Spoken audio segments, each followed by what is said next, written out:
હોય, કારણ કે અન્ન સમીન ઔષધિ ઝરણા સમૂહ જાપ, કૃષ્ણ સમૂહ દેવતા, નિંદા સમૂહ પાપ. મહાપુરુષો કહે છે એક નિંદા જો કરવાનું મેળ પડી જાય ને બંધ કરવાનું તોય બાપુ મેળ પડી જાય. એક ગામ હતું ને, એમાં 4-5 સાધુ આવ્યા. એક તમને દ્રષ્ટાંત આપું. 4-5 સાધુ આવ્યા ને એટલે ગામમાં સોરો અહીંયા રીધી સીધી બધી બેઠી હોય, અહીંયાથી નીકળ્યા એટલે અહીંયા કે અમારે હરિહર કરવું છે, કોઈ ઘર ખરું? એ કે આમ હાલ્યા જાવ છેલ્લે એક ઘર છે, અહીંયા બધા બાવા સાધુ આવે, જાઓ. અહીંયા ગયા ને, પતિ પત્ની રહેતા હતા ને, અહીંયા કીધું એ કે અમારે હરિહર કરવું છે. એટલે ભાઈએ કીધું કાંઈ વાંધો નહીં, કે તમે બાપુ બેહો, એ કે તમને રોટલા બનાવી દે. કે ના, તમારા ઘરનાને કયો એક અબોટ બેડું પાણીનું ભરી આવે અને કાચું સીધું અમને આપે, અમારી હાથે રસોઈ બનાવીને જમી લઈશું. એટલે બેન પાણી ભરવા માટે ગામના કુએ જાય. એ બેન બેડાને ઉટકી સાફસૂફ કરી અને ગંગાજળ જેવું પાણી ભરીને માથે હેલ મૂકીને બેન હરખાતી હરખાતી હાલી આવતી હતી. આજે અમારા ઘરે સાધુ આવ્યા, અમારા સાધુ જમશે, આજે અમે ધન થઈ ગયા, આજે અમારું આંગણું પાવન થાય. હરખાતી હરખાતી બેન આવતી હતી. એમાં કેડામાં એક પ્રસંગ બન્યો. બેન હાલી આવતી હતી ને, કેડામાં એક નાગને નોળિયો બાંધતા હતા. એટલે નોળિયાએ નાગને મારી નાખ્યો. નોળિયો વયો ગયો. ઉપર હમણી ઉડતી હતી. આ નાગ છે ને, હમણીનો શિકાર છે. જબાંગ ઝાક લઈને પડી નાગ માથે. નાગને વચ્ચેથી પકડીને ઉડી.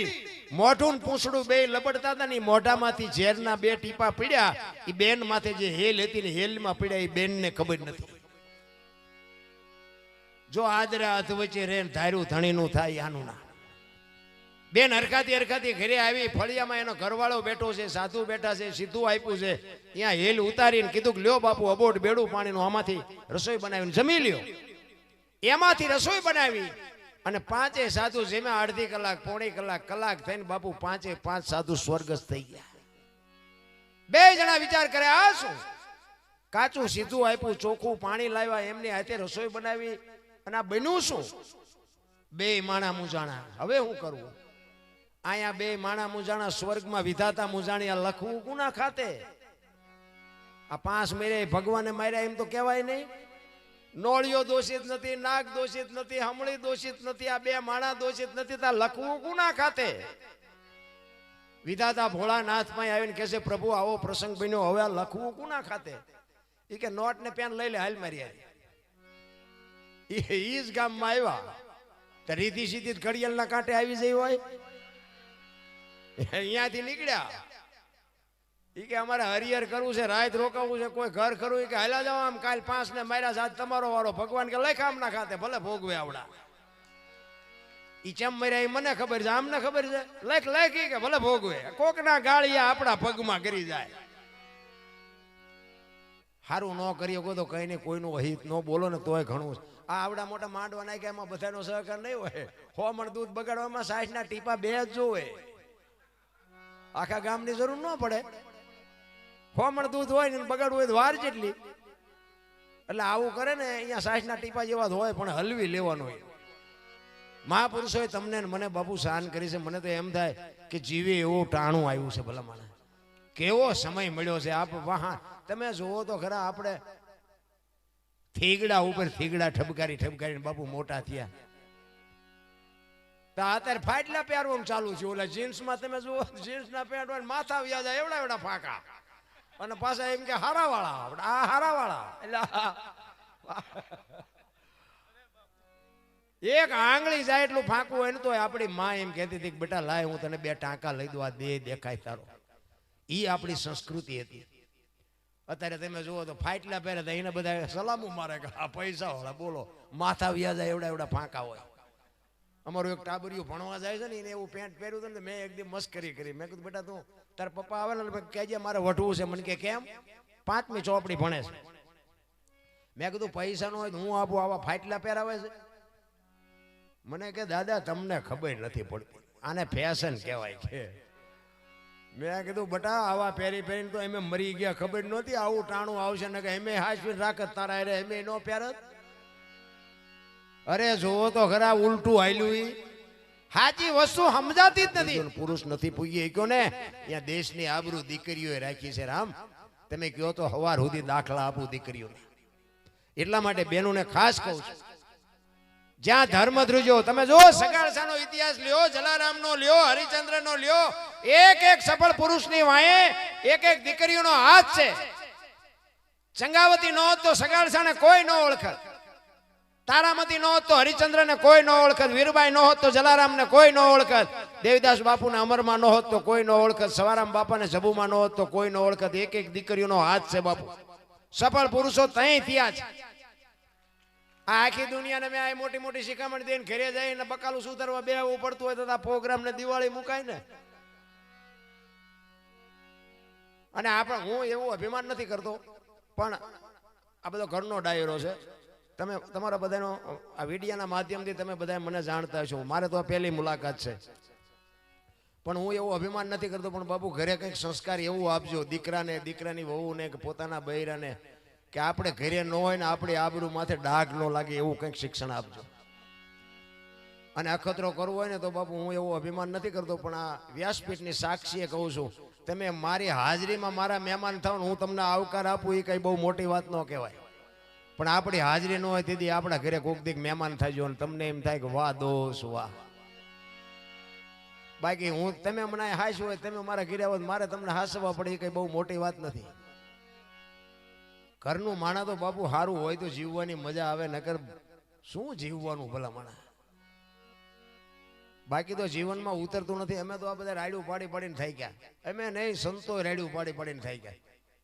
હું તો કોઈને બીજી ભલામણ કરતો જ નથી. મેં કીધું એમ એક મા બાપની સેવા કરો અને વ્યસનથી આઘારો અને કુટુંબ પરિવારની એકતા રાખો, બસ બીજું કાંઈ કરવાની જરૂર નથી. 40 લાખની ગાડીઓ લઈને નીકળે, વાયલી સીટમાં જુઓ કૂતરો બેઠો, બોલો લબરક લબરક કરતો. આમાં માને બાપાને બેહર્યા હોય તો અરે અમને સારું જોડું નથી જડ્યું, અમારો દીકરો કેવી ગાડીમાં ફેરવે. જિંદગીમાં મારા બાપ કાંટો ન વાગે, કાંટો. મા બાપના એક જ આશીર્વાદ બાપુ, વિધિના ચકડા ન ફેરવી નાખે તો આપણે ભજન ગાવાનું બંધ કરી દઈએ. વિધિના ચકડા ફેરવી નાખે અને એમાં માં મોઢે બોલું, માં હાથે નાનપણ સાંભળે, ઈ મલક બધાની મજા પછી કડવી લાગે કાગડા. એક પોતાનો દેહ ચૂહી અને માનો દેહ ચૂહી ચૂહીને મેન તમે આ દેહ બનાવ્યો. એક આપણી જનેતા એક લોહીનું દૂધ કરીને તમને મને પાય, તમારો મારો આવડો ઉછેર કરે, અને ઈ માં જો રોટલા વગરની આટા દેતી હોય તો જિંદગીમાં કરોડો રૂપિયાના આસામી હોય ને કોઈ દી ગાડું જો પાટે હાલે તો તમારો ગુલામ થઈ જાવ ભલામણ. કોઈ જિંદગીમાં જીવવાની મજા જ નથી ભલામણ. જેવી હોય એવી માન બાપ જેવા હોય એવા, ગાંડા હોય ગોબરા હોય ગાળ્યું દેતા હોય ઈ એમના કરમ એમને નડશે, પણ તમે બાપુ ચૂકતા નહીં. મારી તો એક જ ભલામણ છે, હું કોઈ નથી કહેતો ક્યાંય દાન કરો ને પુણ્ય કરો ને આ કરો ને તે કરો, મંદિર બંધાવો. મંદિર ગામો ગામ છે એ બધા બાપુ એમના ઉકળા ઘોડે પીડ્યા. શું બંધાવીને કરવાનું. માને એક શીકણી નો લાવી દે, મંદિર બનતું હોય કે 2 લાખ લખી નાખો. એટલે બા અહીંયા દે ને બાપા, આ જીવતાને જોવે છે, અહીંયા પાણા ખડકીને શું કામ છે. પણ આ હોતું જ નથી મારા રામ. પાછા કે તને અત્યારના છોકરા એમ કે તમને ન ખબર પડે, તને મને બેહો. આ નહોતી ખબર એટલે 100 વીઘા રાખી હતી, તું 10 વીઘાના ઉલાળિયા મીડ્યો કરવા, અમને નથી ખબર પડતી. પણ જાય જા તમારા પાસે રોટલો ખાવાનો છે. અરે બાવળિયા ઉગવા દીધા પણ એ છોકરાને હાટું જમીનું બાપુ વેચી નહીં, મારા છોકરાને કોઈની ગુલામી ન કરવી પડે.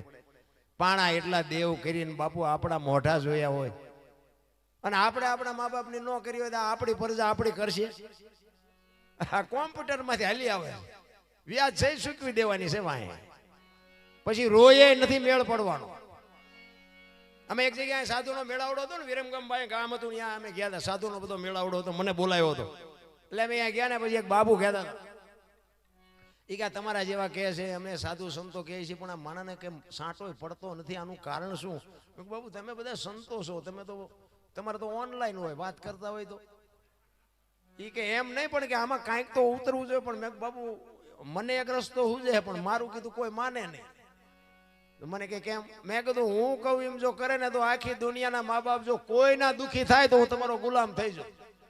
બાપુ મારા આમ જોઈ રહ્યા કે તમારી પાસે એવો શું આઈડિયા છે આપણી પાસે, પણ મારું કીધું કોઈ કરે નહીં ને. પણ મને કે કયો તો ખરા. મેં કીધું બેનું ને છે ને સાસુ સસરા નથી ગમતા, મમ્મી પપ્પા ગમે છે. અને ભાઈઓને મેં કીધું સાસુ સસરા ગમે છે અને મમ્મી પપ્પા નથી ગમતા.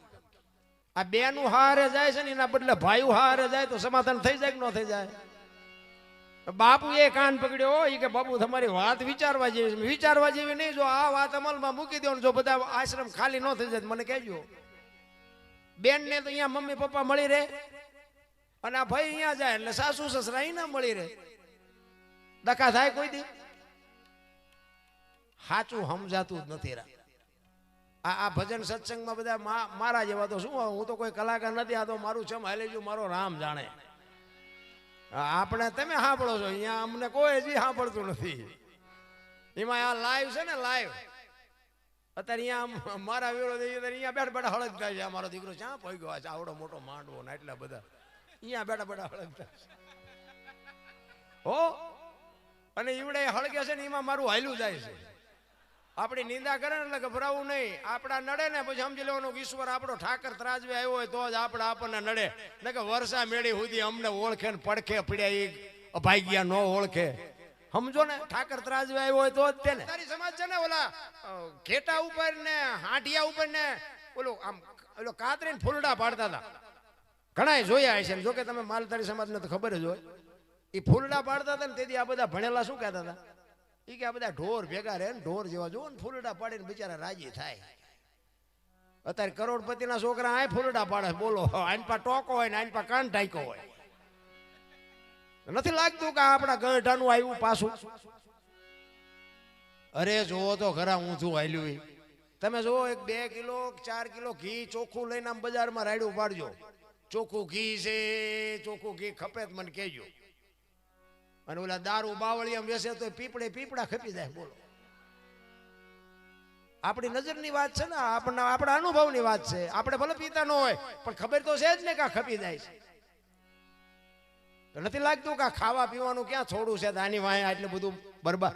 અને બાબુ હું તો એમ કહું છું કે આવા વ્યસન હોય ને છોડી દેજો મારા બાપ. તમે છોડી દો ને કદાચ 5 રૂપિયા વધશે મારા ઘરે તમે નાખવા નથી આવવાના. પણ આમાં કુટુંબ જે બરબાદ થઈ ગયા છે ને, તમને વિશ્વાસ ન આવતો હાલો મારી ભેગા બાપુ હું તમને દેખાડું કેટલા કુટુંબ બરબાદ થઈ ગયા. એટલે કહું છું આ પૈસાની, દેહની, આબરૂની, ઇજ્જતની બધી બરબાદી બાપુ આમાં છે. એટલે કહું છું એક હામટું ન મુકાય પણ ધીરે ધીરે બાપુ હોય ને તો છોડી દેજો. જોકે તમારે માલધારી સમાજમાં તો ઓછું છે. જોકે અત્યારે કોઈનું કહેવાય એવું નથી. ત્યારે સમાજ તો બાપુ કોઈ બાકી નથી એ ભેગું, પણ તમારામાં તો ઓછું હોય છે મને એવું લાગે. અને એમાંય બાપુ વડવાળા જેવો દેવ અમારે તો દુધરેજ બાપુ અમને પાવર થાય. અમારા જિલ્લાનું ને અમારા તાલુકાનું ગામ. હા, દુધરેજ અમે એના ખોળામાં બેઠા છે. વડવાળા જેવો દેવ હોય ને બાપુ ઘટે નહીં કાંઈ. પણ આપણે જો કાંઈક એની આપણે મર્યાદામાં રહી તોની વાત છે.